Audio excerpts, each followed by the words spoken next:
Hey, welcome to Cook by Cass. In this video, we'll be making a no sauce pasta, also known as aglio e olio. So let's jump into the ingredients, and you can screenshot these, or you can jot them down. And so you'll want to be sure to chop these two. So now let's go ahead and break the linguine in half. Okay, so let's add our 8 cups of water, or until your pot is halfway full. You can add a little salt to your water. Now, once the water is boiling, you just want to go ahead and add in your linguine. So you can use tongs or you can use your hands.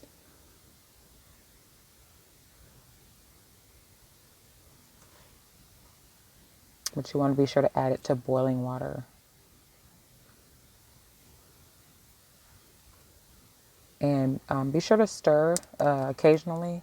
You don't want your pasta to clump together.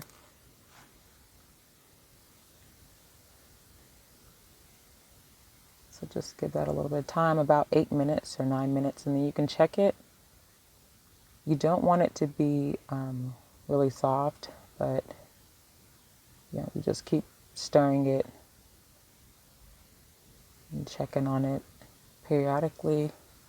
I put the lid on to kind of let it pick up to a boil a little bit faster. So now what you'll do is you can squeeze it between your fingers, and you still want it to be a little firm so it'll be al dente.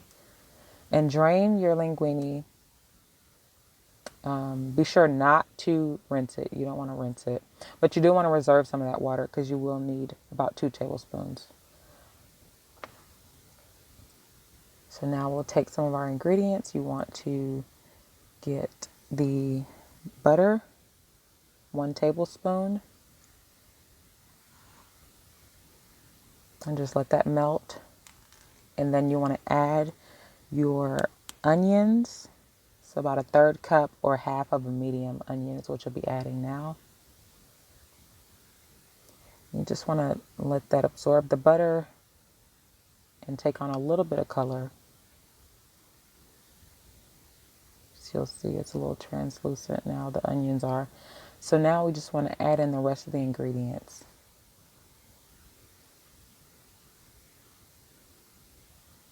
And just slide that in. And if you wanted to do all garlic powder instead of the minced garlic, you can. And if you wanted to do all dried basil instead of the fresh basil, you can.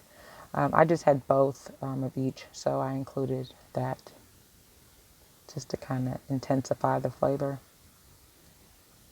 And so now you'll want to add your drained linguine noodles. So just try to break that up. You see some steams coming out of there. So we'll take those 2 tablespoons of reserved pasta water and just add that in. It'll help the oil adhere and some of the seasonings adhere to the pasta. And so just try to break that up. So we'll add some of the olive oil to coat the linguine. And you'll see it moves around a lot easier now with that olive oil on there. And the goal here is bringing up some of those seasonings and the onions underneath. Just wanting to get that worked throughout the entire linguine.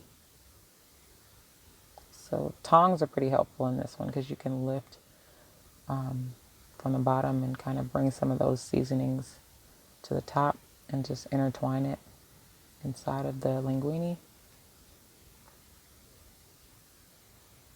So just enjoy what you're doing. Just work it through, get all the flavor. You want every noodle coated with the olive oil and the seasoning.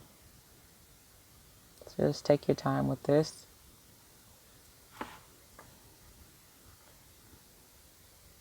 And just work it through. And yeah, once you've got it all worked through, you're done. So here's a shot of it all covered and another shot. So you can just see it's really simple. So I'll show you the different options. So the first way you can do it is just as is. So you don't have to do anything else. You can just leave it as is. And then the second way, you can add some herbs. That was basil, some chopped fresh basil. I like capers, so I put some capers on it. And this is as is. And then if you wanted to add some Parmesan cheese, you can. So this is just herbs and cheese is your second option. Really simple, really fast. This was really easy to make. And then if you wanted to take it up another step, you can. So we'll be repeating the second option for the most part. So you want to start with adding your meat of your choice. You can add seafood, but I did a little Parmesan cheese on top of the meat, and then again the chopped basil, just for kind of garnishing a little flavor. But yeah, this is linguine, aglio, e olio, 3 ways. So it's really simple to make. If you're making it for somebody that doesn't eat meat, that's the first 2 options. You can go with those. And if you do eat meat, then you can just feel free to add whatever meat you want. Here's option 1 again, option 2, and option 3. I hope you enjoyed this simple recipe. Please let me know in the comments below, rate and subscribe, and I'll see you in the next video.